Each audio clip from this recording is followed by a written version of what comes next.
À quelques kilomètres à l'ouest de Naples, en Campanie, se trouve l'antique cité de Cumes, considérée comme la plus ancienne colonie grecque d'Occident.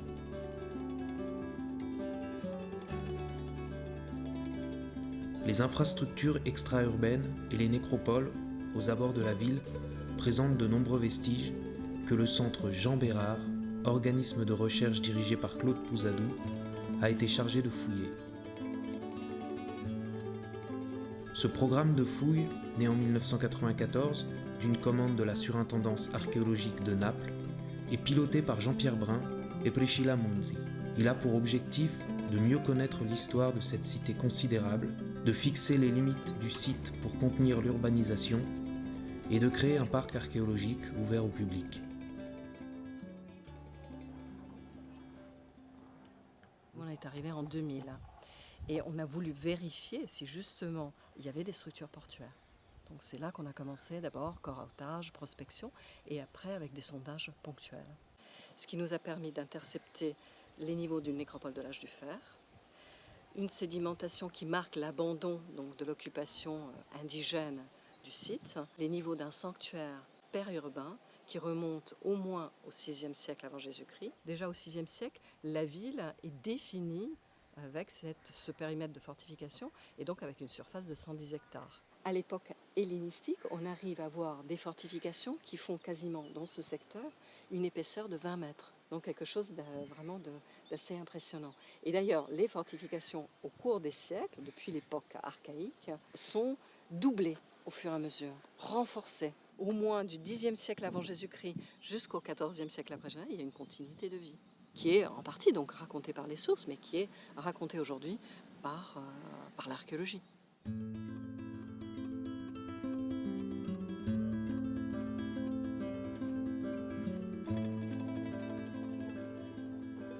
Donc dans ce secteur à l'est de la porte nord de la ville, on a une importante séquence stratigraphique qui part de l'époque moderne avec un bâtiment qui fonctionne avec la masseria qui est un peu plus à l'est. Ensuite on a une maison du XIIe, XIVe siècle, une maison tour, une maison fortifiée. Et donc toujours en fouillant et en descendant, on a atteint les niveaux de l'Antiquité tardive où la zone est abandonnée, la ville se rétracte sur l'acropole, mais cette partie de la ville est toujours utilisée pour mettre des sépultures, donc on a fouillé quelques sépultures de l'Antiquité tardive avant d'atteindre enfin les niveaux de la boutique du IIe siècle. Et à la fin du chantier, on a même atteint des tombes qui sont bien plus anciennes et qui sont probablement du IIe ou du Ier siècle avant Jésus-Christ et que nous sommes encore en train de fouiller aujourd'hui et encore pour une semaine.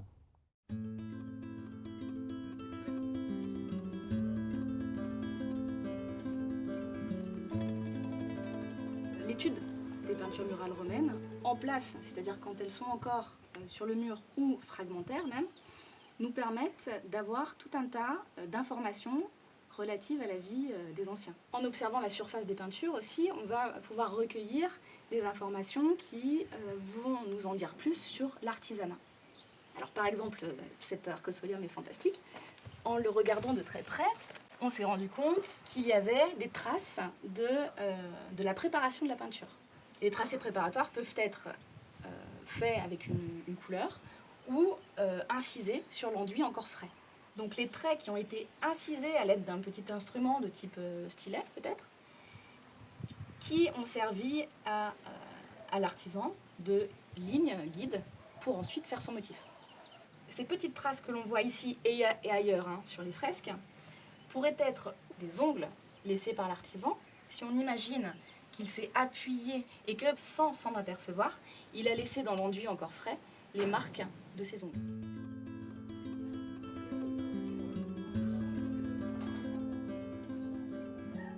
Le rôle de l'architecte sur un chantier archéologique comme celui de Cumes ici ou sur d'autres auxquels je participe est celui d'aider les archéologues à enregistrer, à représenter toute la topographie, tout le matériel lapidaire qui est mis au jour. En ce qui concerne l'architecture funéraire, il y a une diversité, une explosion des variétés et de l'originalité, de la recherche de l'originalité des gens, même si évidemment il y a quelques typologies qui peuvent être faites, mais quand l'essentiel des monuments a disparu et quand il en reste plus grand chose, ça devient compliqué d'imaginer les parties manquantes, ce qui est souvent le rôle de l'architecte d'essayer de restituer les volumes bâtis.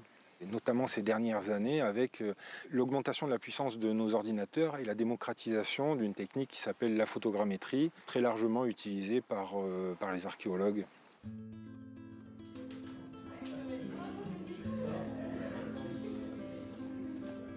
Après une matinée passée sur le chantier sous un soleil de plomb, l'équipe se retrouve pour déjeuner dans la maison de fouilles où elle séjourne durant toute la campagne. Cette équipe pluridisciplinaire est composée d'experts et de chercheurs, mais aussi d'étudiants, doctorants ou post-doctorants des universités françaises, italiennes ou étrangères, qui se voient confier la responsabilité d'un secteur, de dossiers à étudier ou encore la rédaction des rapports remis aux différentes institutions.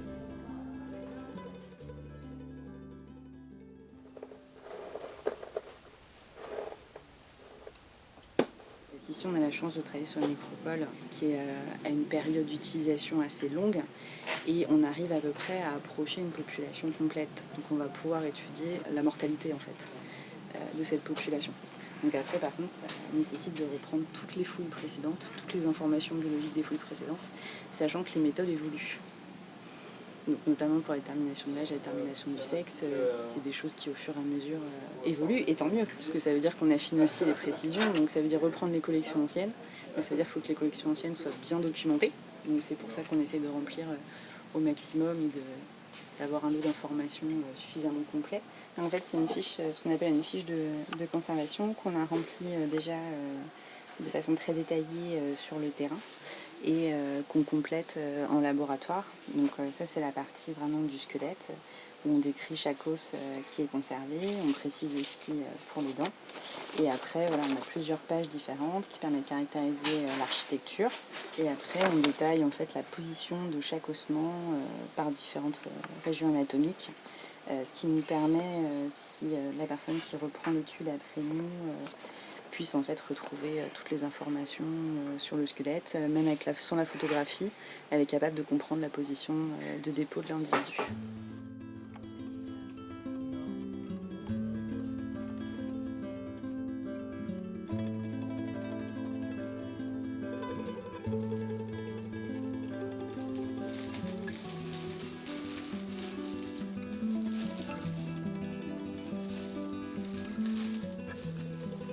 Per esempio veste eterogenea, se ceramica tutta ben datata a un certo periodo, se ceramica molto perturbata, se c'è ceramica residuale, quindi molto più antica che si trova ancora in quegli strati. Sono tutte le informazioni che ci aiutano a poi ricomporre la stratigrafia e quindi la storia del sito di Cuma. Questa è la parte sommitale dello spillone conformata a forma di cane. Un fuso per tessere, purtroppo tutto in frammenti perché anche questo mausoleo era già stato visitato. Diversi frammenti di strigile, era uno strumento che serviva a detergersi dopo le attività ginniche, quindi a levare tutti gli oli piuttosto che lo sporco che si era accumulato. Queste sono sempre pedine da gioco perché sono piano convesse e anche qui abbiamo un piccolo dado.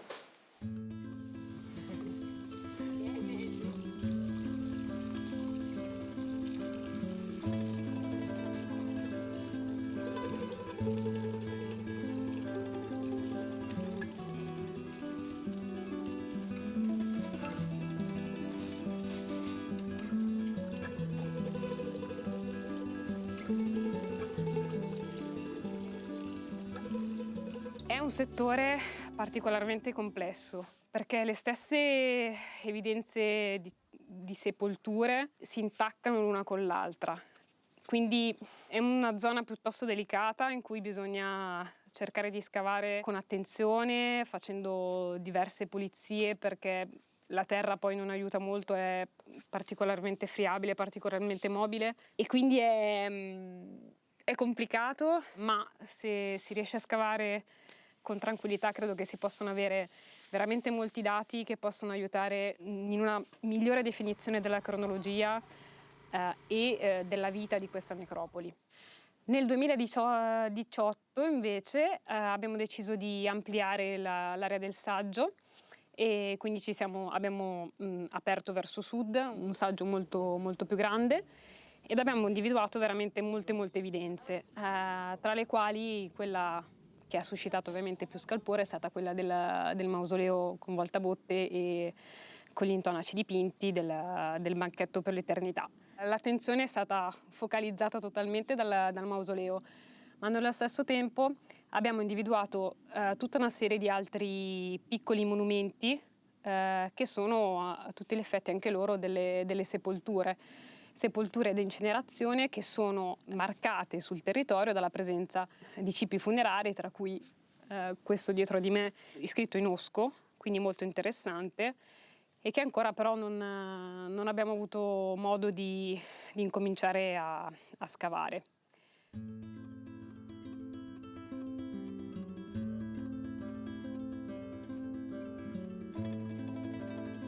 Les recherches effectuées lors de la campagne 2019 ont surtout montré le potentiel de la zone en cours d'enquête. L'équipe a désormais la certitude d'établir la stratigraphie complète de la nécropole, ce qui n'avait encore jamais été obtenu du fait de l'anarchie des recherches antérieures. Ainsi, à terme, toute l'histoire de la périphérie nord de la porte médiane de Cumes sera établie.